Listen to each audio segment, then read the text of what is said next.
আমি মুসলমানের সন্তান, মুসলমানের ঘরে জন্ম গ্রহণ করেছি। আমার আপনার প্রত্যেকের একটা দায়িত্ব আছে। যেমন হাসরের ময়দানে আল্লাহ এদেশের প্রধানমন্ত্রীকে জিজ্ঞাসা করবে যে আপনি 20 লক্ষ মানুষের দায়িত্ব নিয়েছিলেন, আপনি কি 20 লক্ষ মানুষের হক আদায় করতে পারছেন কিনা? এই 20 লক্ষ মানুষের যে হক আপনার উপর ছিল, ওই হকগুলি কি 20 কোটি মানুষের যে হক ছিল, এই হকগুলি কি পুঙ্খানুপুঙ্খানুভাবে অক্ষরে অক্ষরে পালন করছো কিনা? এ দেশের প্রধানমন্ত্রীকে আল্লাহ জিজ্ঞাসা করে। সে যদি তার হকের হিসাব দিতে পারে, জনগণের সাথে কেমন আচরণ করেছে এগুলির হিসাব যদি সে দিতে পারে, তাহলে আল্লাহ বলবেন, হে ফেরেশতারা, ওই প্রধানমন্ত্রীকে, ওই রাষ্ট্রনায়ককে তোমরা সয় সম্মানে জান্নাতে ঢুকায় দাও। সুবহানাল্লাহ। তদ্রূপ তেমনি ভাবে যদি ওই লোকটা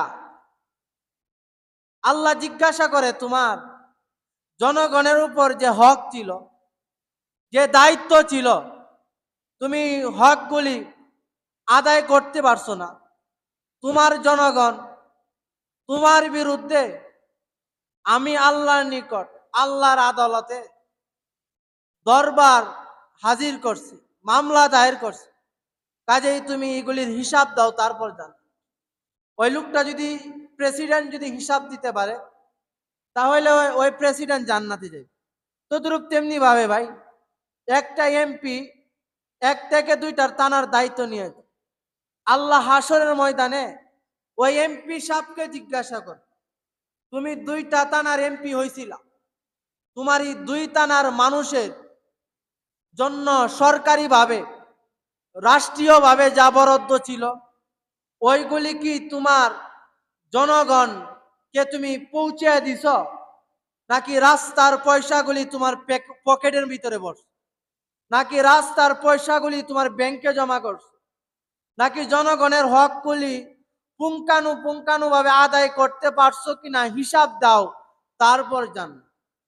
আর যদি ওই এমপি সাহেব ওই 2টা থানার হিসাব না দিতে পারে, উনি যে সমস্ত মানুষের দায়িত্ব নিয়েছিল, ওই সমস্ত মানুষের দায়িত্বের হিসাব যদি না দিতে পারে, তাহলে আল্লাহ ফেরেশতাদেরকে বলবেন, হে ফেরেশতারা, ওই এমপিরে ধরো, দইরা হাতে হাত করা লাগাও, পায়ে ডান্ডা বিড়ি লাগায়া জাহান্নামের দিকে নিক্ষেপ করো, নাউজুবিল্লাহ। আর যদি ওই এমপি সাহেব আল্লাহর কাছে বলতে পারে, আল্লাহ, সরকারিভাবে যে বাধাগুলি আসছিল, সরকারিভাবে যেগুলি জনগণের জন্য বরাদ্দ ছিল, আল্লাহ, এগুলি আমি পুঙ্খানুপুঙ্খানুভাবে আদায় করতে পারছি, তখন আল্লাহ পাক রব্বুল আলামিন ফেরেশতাদেরকে বলবেন, হে ফেরেশতারা, ওই লোকটাকে দইরা জান্নাতে ঢুকায় দেও। সুবহানাল্লাহ। এই জন্য ভাই, তদ্রূপ তেমনি ভাবে হাসরের ময়দানে আল্লাহ একটা চেয়ারম্যানকে জিজ্ঞাসা করে, চেয়ারম্যান সাহেব, আপনি যে একটা গ্রামের দায়িত্ব নিয়েছিলেন, বিচারগুলি কি সঠিকভাবে আদায় করছেন, নাকি নয়চয় করছেন, নাকি 7-5 দিয়া বুঝায় আপনি দেন দরবার করছেন? হিসাব দাও, তারপর চেয়ারম্যান সাহেব তুমি জান্নাতে যাই। ওই চেয়ারম্যান যদি সে তার হিসাবগুলি পুঙ্খানুপুঙ্খানুভাবে আল্লাহ পাক রব্বুল আলামিনের নিকট দিতে পারে, তাহলে ওই চেয়ারম্যান সাহেব জান্নাতে যাইতে পারে। যেমনি ভাবে একটা প্রধানমন্ত্রীর দায়িত্ব হইল 20 কোটি মানুষের, তদ্রূপ তেমনি ভাবে একটা এমপি সাহেব 10 থেকে 15 লক্ষ মানুষের দায়িত্ব নিয়েছে। ওই 15 লক্ষ মানুষের হক আদায় করছে কিনা হিসাব দিয়ে জান্নাতে যাইতে হবে। তদ্রূপ তেমনি ভাবে একটা চেয়ারম্যানকে আল্লাহ জিজ্ঞাসা করবেন, চেয়ারম্যান সাহেব, আপনি গ্রামের চেয়ারম্যান হয়েছিলেন, গ্রামের জনগণের যা বাতা ছিল, এই বাতাগুলি গ্রামের মানুষের নিকট পৌঁছাইছেন কিনা? বয়স্ক ভাতাগুলি দিছেন কিনা, পঙ্গু ভাতাগুলি আদায় করছেন কিনা, রেশমের চাউলগুলি গরিবদের মাঝে পৌঁছাইছেন কিনা, রাস্তার পয়সাগুলি রাস্তার কাজ করছেন কিনা, বাথরুমের পয়সাগুলি বাথরুমের কাজে ব্যয় করছেন কিনা, মসজিদের জন্য সরকার যা বরাদ্দ করেছিল ওইগুলি মসজিদের ফান্ডে জমা দিছেন কিনা। ওই চেয়ারম্যান সাহেব যদি আল্লাহর কাছে বলে, আল্লাহ, বয়স্ক ভাতার যে টাকা আসছিল আমি ওই টাকাগুলি যারা উপযুক্ত ছিল তাদের মধ্যে আমি আল্লাহ পৌঁছে দিছি, আল্লাহ রেশমের যে সমস্ত মাল আসছিল ওই রেশমের মালগুলি যারা পাওয়ার উপযুক্ত তাদেরকে আল্লাহ আমি পৌঁছাইছি, আল্লাহ মসজিদ মাদ্রাসার জন্য সরকারিভাবে যা বাজেট আসছিল আমি ওই বাজেটগুলি মসজিদ মাদ্রাসার যারা দায়িত্বশীল ছিল তাদের কাছে আল্লাহ আমি পৌঁছে দিছি। তখন আল্লাহ ফেরেশতাদেরকে বলবেন, এ ফেরেশতারা ওই চেয়ারম্যান সাহেবকে ফুলের মালা দিয়া সংবর্ধনা দিয়া তোমরা জান্নাতে ঢুকায় দাও, সুবহানাল্লাহ। আর যদি ওই চেয়ারম্যান সাহেব রেশমের মাল চুরি কইরা থাকে, বয়স্ক ভাতার টাকা চুরি কইরা থাকে, জনগণের রাস্তার টাকা রাস্তায় না কইরা যদি তার পেটের ভিতরে বইরা থাকে, ব্রিজ বানাইতে গিয়া রড না দিয়া রডের বদল যদি বাঁশ দিয়া থাকে, হাসরের দিন ওই চেয়ারম্যান সাহেব আল্লাহর নিকট জবাব দিতে হবে, তারপর জান্নাতে যাইবে।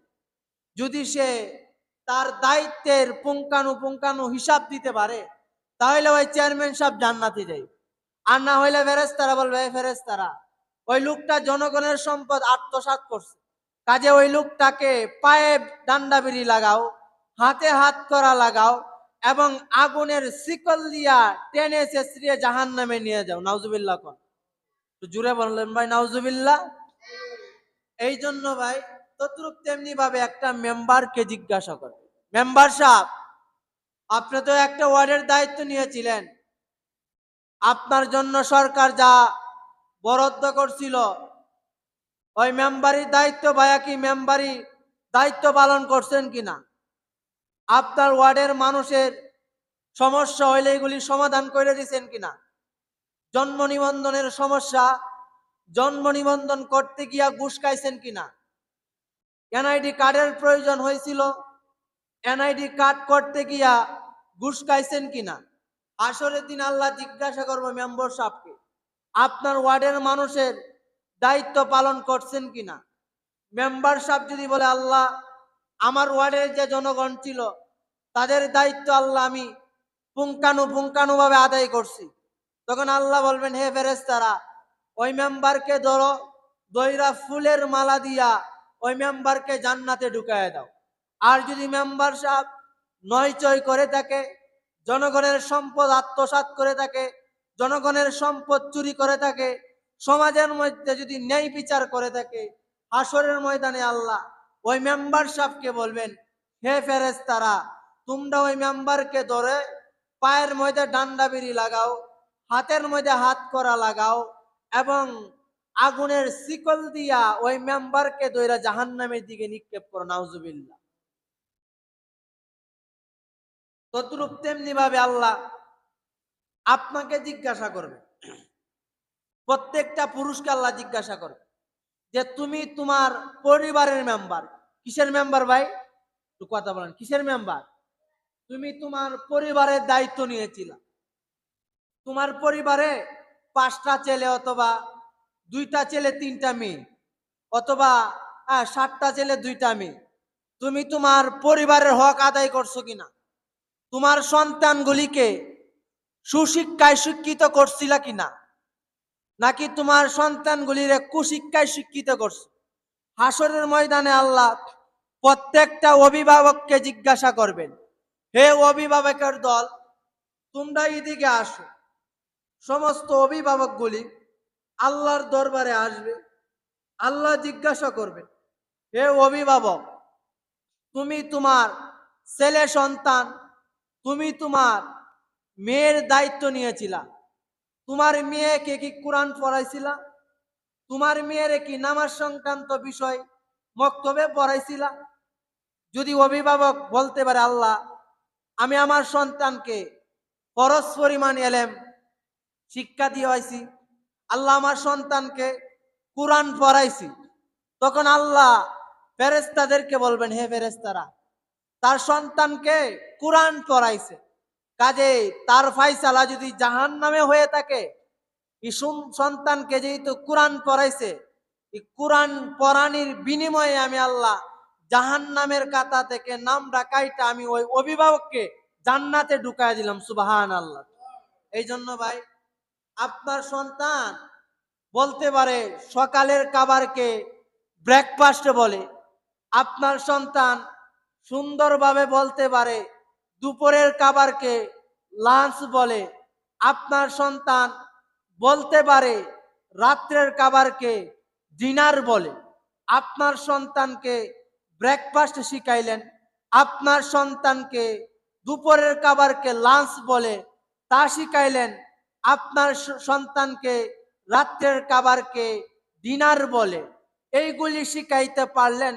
আপনার সন্তানকে ভাই এইগুলি শিখাইতে পারলেন না যে কোনো মুসলমানের সাথে যখন তোমার সাক্ষাৎ হবে, তখন সাক্ষাতের শুরুতে তুমি ওই মুসলমানকে, তোমার চাচা হোক বা তোমার বাবা হোক, সর্বপ্রথম তুমি সালাম দিবা, আসসালামু আলাইকুম ওয়া রাহমাতুল্লাহ। আপনার সন্তানকে ওইগুলি শিখানোর প্রয়োজন, যে বাবা যখন তুমি ঘরে আসবা, তখন তুমি ঘরে ঢুকার সময় তোমার আব্বা আম্মারে সালাম দিবা, যখন ঘর থেকে বের হইবা তখন তোমার আম্মা আব্বারে সালাম দিবা, যখন বাজারে কারো সাথে সাক্ষাৎ হবে সর্বপ্রথম সালাম হবে, তারপর কথা হবে। আগে সালাম তারপর কালাম, আগে সালাম হবে তারপর অন্য কথা হবে। আপনার সন্তানকে ওইগুলি শিখানোর প্রয়োজন। আসরের ময়দানে আল্লাহ প্রত্যেকটা অভিভাবককে জিজ্ঞাসা করে, হে অভিভাবকের দল, তোমার 5টা সন্তান ছিল, একটা সন্তানকে মাদ্রাসায় পড়াইতে পারলাম না, তুমি দুনিয়া দুনিয়া করছো না, তোমার যে সন্তানটা প্রতি মাসে বিদেশ থেকে 1 লক্ষ টাকা কামাইছে, আপনি যতদিন মাটির উপরে আছেন ততদিন আপনি সন্তানের কিছু সাহায্য পাই, কিন্তু আপনি মারা যাওয়ার পরে এই সন্তানটা আপনার 1 পয়সাও কামে আসবে না। কিন্তু আমি আপনি যদি এমন একটা সন্তান রাইখা যাইতে পারতাম, যে সন্তানটা মৃত্যুর পরে আল্লাহর নিকট হাত উঠায় বলবে, রব্বানা যালামনা আনফুসানা ওয়া ইল্লাম তাগফির লানা ওয়া তারহামনা লানাকুনান্না মিনাল খাসিরিন। এমন একটা সন্তান যদি রাইখা যাইতেন, যে সন্তানটা আপনি মৃত্যুবরণ করার পর আল্লাহর কাছে রব বলবে, রব্বানা আতিনা ফিদ দুনিয়া হাসানা ওয়া ফিল আখিরাতি হাসানাতাও ওয়া কিনা আযাবান নার ওয়া কিনা আযাবাল কবর ওয়া কিনা আযাবাল মিজান। আপনার সন্তান যদি এমন একটা সন্তান বন্ধু রাইখা যাইতেন, যে সন্তানটা আপনার কবরের সামনে গিয়া বলবে, আল্লাহ গো, আমার বাবা আল্লাহ আমারে কোরআন পড়াইছে, আল্লাহ আল্লাহ আমার বাবা আমার জন্য এত কষ্ট করছে, আল্লাহ আল্লাহ আমার বাবার কবরে যদি আল্লাহ কোনো আযাব হয়ে থাকে, আল্লাহ আমি তার সন্তান হিসাবে আল্লাহ আল্লাহ আপনার নিকট ক্ষমা চাইতেছি, মালিক তুই আমি আমার বাবার কবরটাকে জান্নাতুল ফিরদাউসের টুকরা বানায়া দে। আল্লাহ বলে, বান্দারে, তোর সন্তান যেভাবে আমাদের দাঁড়াইয়া কবরের সামনে গিয়া ইয়াসিন সূরা পয়রা, সূরা ফাতিহা পয়রা, কুল আল্লাহ 3 বার পয়রা আমি আল্লাহর নিকট যখন এইভাবে দোয়া করবে, আর আমি আল্লাহ ফেরেশতাদেরকে বলবো, এ ফেরেশতারা, ওই লোকটা দুনিয়াতে তাইকা তার সন্তানকে লা ইলাহা ইল্লাল্লাহ পড়াইছে, তার সন্তানকে কুরআন পড়াইছে রে ফেরেশতারা। কাজে কি আমার ফেরেশতারা, ওই অভিভাবকের কবরে যদি কোনো আযাব হয়ে থাকে, ওই সন্তান তো ওই বাবার কবরে দাঁড়ায়া 3 বার সূরা ইখলাস পড়ছে। এ ফেরেশতারা রে, এই কোরআনের উসিলা কইরা আমি ওই সন্তানের বাবার জীবনের সমস্ত গুনাহ মাফ কইরা দে। এই জন্য ভাই আমাদের প্রয়োজন হইল এমন একটা সন্তান রেখে দাও। আপনি মারা গেছেন, আপনার যে সন্তানটারে তৈরি তৈরি করে গেছে, মারা যাওয়ার পরে আপনার সন্তানরা কোরআন ডালিয়ে পড়তে পারতো না, কারণ কোরআনই পারে না। কি পারে না? আপনার মেয়েরা যদি কোরআন শিখাইতে, আপনি মুমূর্ষ অবস্থায় আছেন, আপনার মেয়েটা আপনার শিয়রের পাশে বৈশা কোরআন তেলাওয়াত করত, আর আল্লাহ পাক রব্বুল আলামিন ফেরেশতাদেরকে ডাক দিয়ে বলতেন, হে ফেরেশতারা রে, বাবার সামনে ফেরেশতারা সন্তান কোরআন পড়তেছে রে ফেরেশতারা, হে আমার ফেরেশতারা ওই সন্তানের বাবার রূহটা খুব আসানের সাথে কবজ। সুবহানাল্লাহ কইতেন না? এই জন্য ভাই এমন একটা সন্তান রাইখা যাও, যে সন্তানটা ভাই আপনি মুমূর্ষ অবস্থা হয়ে গেলে যেন আপনার সন্তানটা আপনার পাশে বৈশা কোরআন পড়তে পারে। আপনার ছেলের আলেম বানানি লাগবে আমি কথা বলতেছি না, আমি বলতেছি আপনার ছেলেরে অন্ততপক্ষে ভাই ফরজ পরিমাণ কোরআনটা শিখান। আপনার ছেলে যেন কোরআনটা পড়তে পারে। আপনার ছেলে ভার্সিটিতে পড়বে, ইউনিভার্সিটিতে পড়বে, ডাক্তার হবে, ডক্টর হবে, ইসলাম কিন্তু নিষেধ করে নাই। ইসলাম বলে তোমার সন্তানকে ফরজ পরিমাণ ইলম শিক্ষা দাও। আপনি যদি এমন একটা সন্তান রাইখা যাইতে পারেন, আপনি মৃত্যুবরণ করার পর আপনার সন্তান যদি আপনার কবরের মধ্যে দাঁড়ায়া সূরা ইয়াসিন পড়া আপনার জন্য দোয়া করতে পারে, তাহলে আপনার চাইতে সোনালী কপাল আর কার হইতে পারে? এই জন্য আল্লাহর নবী সাল্লাল্লাহু আলাইহি ওয়াসাল্লাম উম্মতকে বোঝায়, উম্মত রে, কবর এমন একটা ভয়ঙ্কর জায়গা উম্মতে। আমার মেয়ে ফাতেমা যখন মৃত্যুবরণ করে, মৃত্যুবরণ করার পর সাহাবায়ে কেরাম কবর করণ করার জন্য কবরস্থানে চলে যায়। সাহাবায়ে কেরামরা ফাতেমা রাদিয়াল্লাহু তাআলা আনহার কবর খনন করে, আর কবরকে বলেন, হে কবর রে, তোর ভিতরে এমন একটা নারীকে রাখা হইতেছে যে নারীটা হবে জান্নাতি মহিলাদের সর্দারনি। তারপর আবার কবরকে বলেন, হে কবর, তোর মধ্যে এমন একটা মহিলাকে দাফন করে রাইকা যাওয়া হইতেছে যে মহিলাটা জান্নাতি পুরুষদের সর্দার, হাসান হুসাইনের মা। আবার কবরকে বলেন, হে কবর রে, তোর ভিতরে এমন একটা নারীকে রেখে যাওয়া হইতেছে যে নারীটা হইল আল্লাহর নবীর সাহাবী আলী রাদিয়াল্লাহু তাআলা আনহুর স্ত্রী। এ কবর তুই তার সাথে কোনো বেয়াদবি করবে না। আবার কবরকে সাহাবী বলেন, হে কবর রে, তোর ভিতরে এমন একটা নারীকে রাখা হইতেছে কবর যে নারীটার পিতার নাম হইল মুহাম্মদ সাল্লাল্লাহু আলাইহি ওয়াসাল্লাম, যে নবীর কারণে আল্লাহ জান্নাত বানাইলেন, যে নবীর কারণে আল্লাহ 7 আসমান বানাইলেন।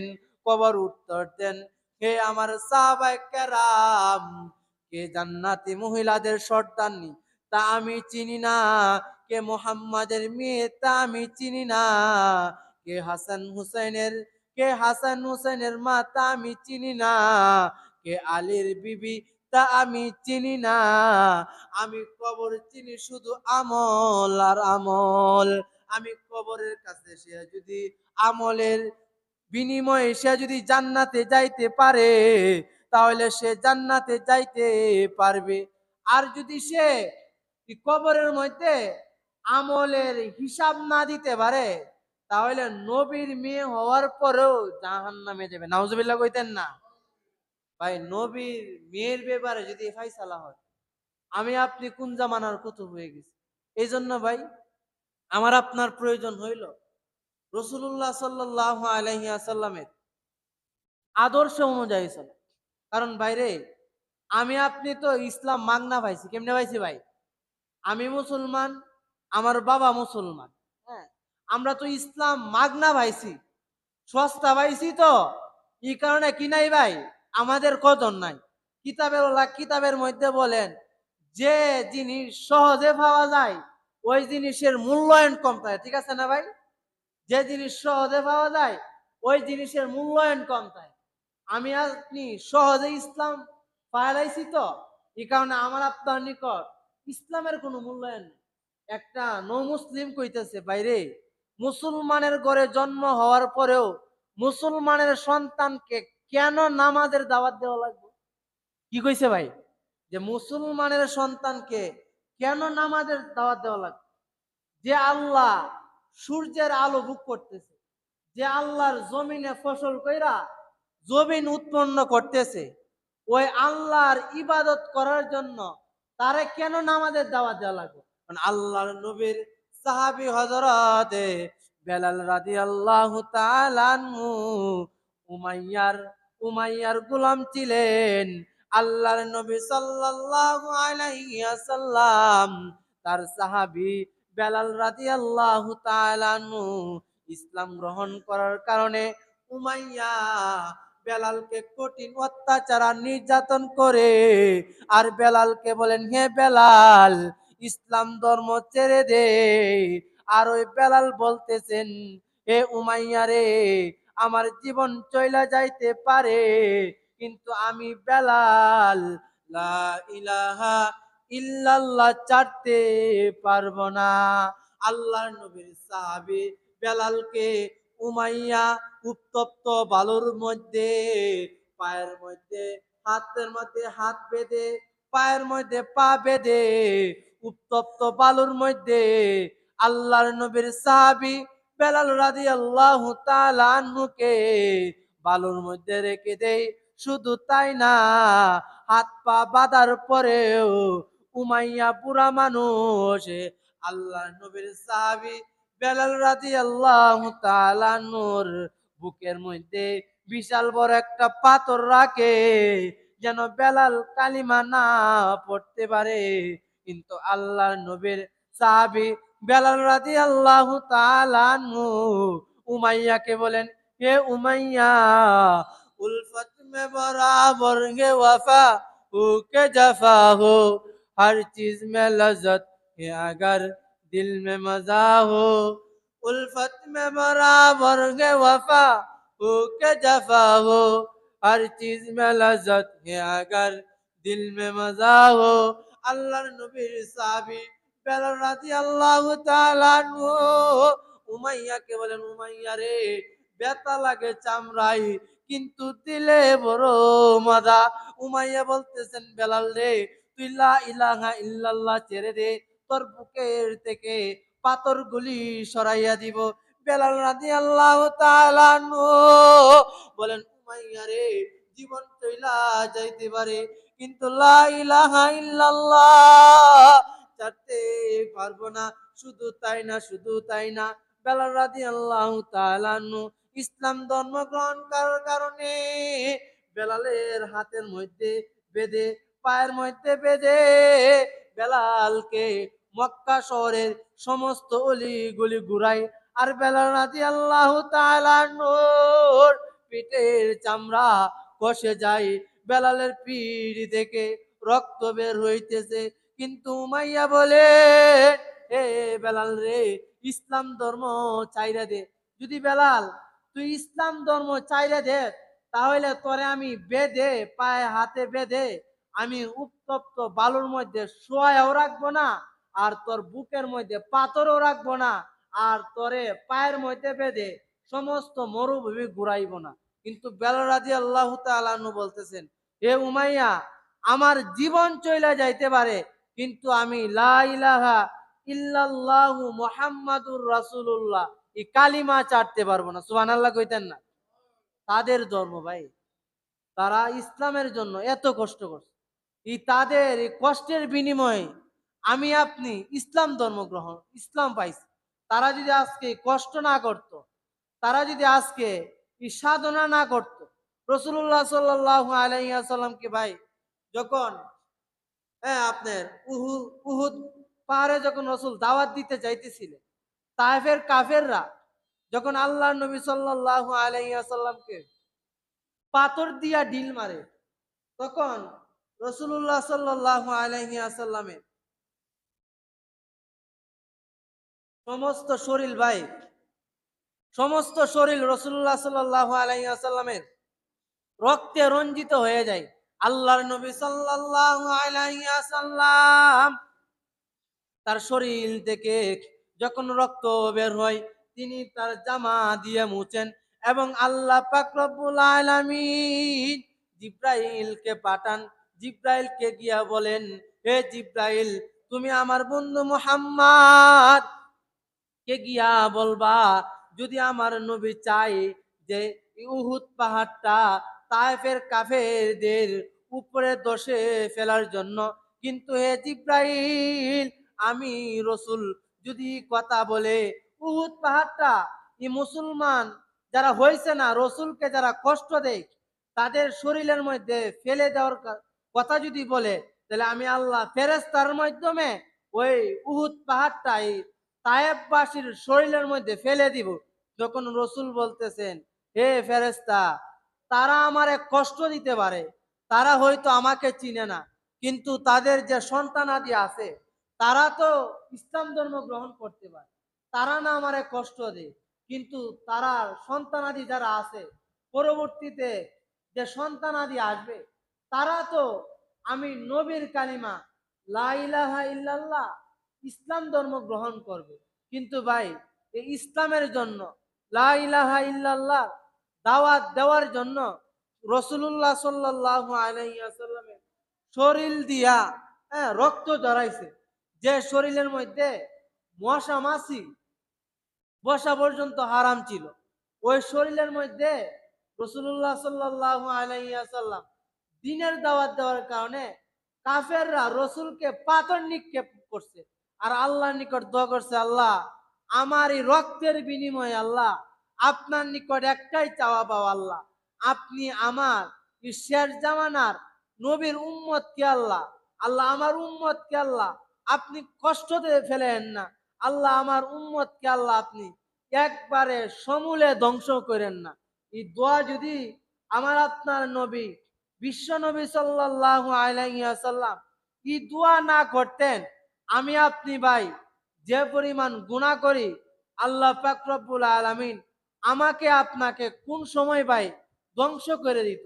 এই জন্য ভাই, আল্লাহর নবী সাল্লাল্লাহু আলাইহি ওয়াসাল্লামের রূহটা যখন আজরাইল আলাইহিস সালাম কবজ করতে আসেন, তখন আয়েশা আল্লাহর নবী সাল্লাল্লাহু আলাইহি ওয়াসাল্লাম তার দরজার মধ্যে আয়েশা এইভাবে নক করলেন।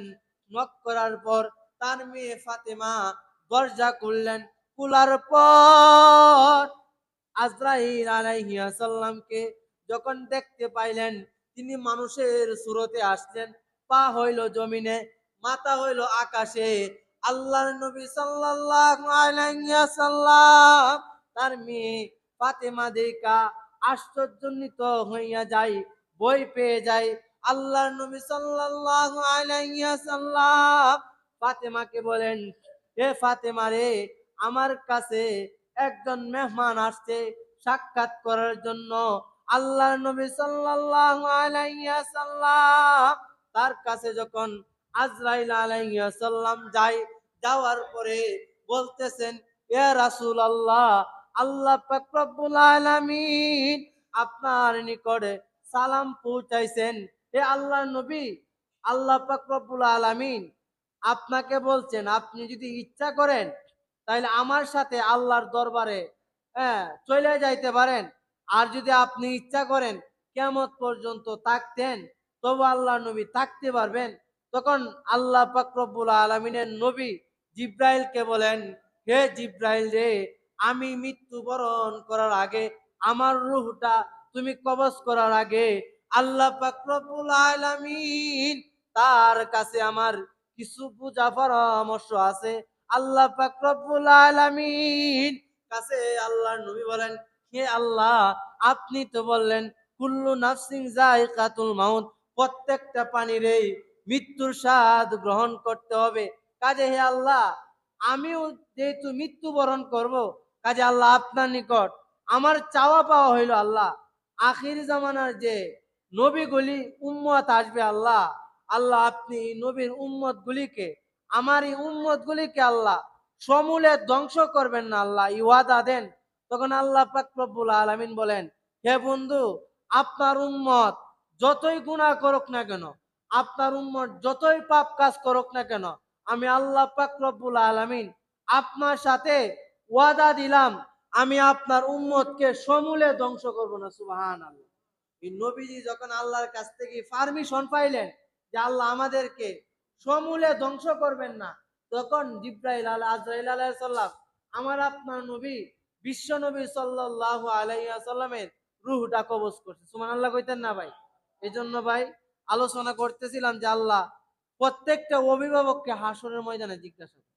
এই যে ভাই আপনার ছেলে যে হাফ প্যান্ট পিনতে ঘুরাইতেছে, কি পিনতে ঘুরাইতেছে ভাই? হাফ প্যান্ট পিনতে যে ঘুরাইতেছে, আপনি অভিভাবক আপনার ছেলেরে কি কোনো সময় কইছেন যে বাবা রে তুই প্যান্টটা পরে বাহিরে যা? কারণ একটা পুরুষের সতর হইল নাভি থেকে হাঁটু পর্যন্ত। ইসলাম কিন্তু ফুটবল খেলার জন্য নিষেধ করছেন, ইসলাম কিন্তু ভাই ক্রিকেট খেলার জন্য নিষেধ করছেন। কিন্তু প্রশ্ন হইল ভাই, আমি আপনি যখন রাস্তাঘাটে চলাফেরা করব, তখন অন্তত পক্ষে আপনার কাপড়টা যেন হাঁটুর নিচে থাকে। কোথায় থাকে ভাই? আপনার হাঁটুর উপরে থাকলে হয়তো আপনার একটু স্মার্ট স্মার্ট লাগবে, কিন্তু আপনার দুই কাঁধে দুই ফেরেশতা, আপনি অভিভাবক হওয়ার পরেও এই দায়িত্ব কিন্তু আপনার। আপনি যদি আপনার ছেলে হাফ প্যান্ট পরার পরেও আপনি যদি আপনার হাঁটুর নিচ পর্যন্ত ডাইকা রাখা যে ফরজ, এমন কাপড় যদি আপনার ছেলেরে না কিনে দেন, তাহলে এই যে ডাইন কাঁধের যে ফেরেশতা, আজকে যে দিন, এটির কথার মধ্যে কোনো সন্দেহ আছে ভাই? আজকে যে জহুরের রক্ত, এটার মধ্যে কোনো সন্দেহ আছে ভাই? যেমনি ভাবে এই কথার মধ্যে কোনো সন্দেহ নাই, তদ্রূপ তেমনি ভাবে কোন পুরুষ যদি নাভি থেকে অন্তত হাঁটু পর্যন্ত ঢাকা না থাকে, তাহলে প্রতি সেকেন্ডে সেকেন্ডে বাম কাঁধের ফেরেশতা কবিরা গুনালে নাউজুবিল্লাহ কইতেন না? কিতাবের মধ্যে আসছে যে একটা কবিরা গুনার কারণে মানুষ জাহান্নামে যাবে, নাউজুবিল্লাহ কইতেন না? এই জন্য ভাই আমাদের সন্তানদেরকে অন্তত পক্ষে যেন হাঁটু ডাটা ঢাকা থাকে। কারণ আপনি অভিভাবক, আপনি যদি তার সতর্ক না করেন, পুরুষের সতর্কটা কতটুক এটা যদি আপনি না শিখান, তাহলে কিন্তু আপনি অভিভাবক হিসাবে হাসরের ময়দানে আপনার ছেলে আল্লাহর নিকট বিচার দায় করবে, আল্লাহ আমি হাঁটুর উপরে কাপড় পরছি, কিন্তু আমার বাবা আমার কি দিছে না, বাধা দিছে না, বা আমার বাবা অভিভাবক হয়েও আমারে কোনো কিছু শাসন করছে না। এই জন্য আল্লাহ বলতেছেন, আলা কুল্লুকুম রাইন ওয়া কুল্লুকুম মাসউলুন আর রাইয়াতি, প্রত্যেকের দায়িত্ব সম্পর্কে কি দেওয়া লাগবো, হিসাব দেওয়া লাগবো। এই জন্য ভাই হাঁটুর উপরে কাপড় পরা যে কথা, ল্যাংটা থাকা একই কথা। কি কইছি ভাই? হাঁটুর উপরে কাপড় থাকা যে কথা, ল্যাংটা থাকা একই কথা। এই জন্য ভাই আমরা মুসলমানের সন্তান হিসাবে আমাদের জন্য প্রয়োজন হইল অন্তত পক্ষে আমার আপনার কাপড়টা যেন হাঁটুর নিচে থাকবো, তো ইনশাআল্লাহ।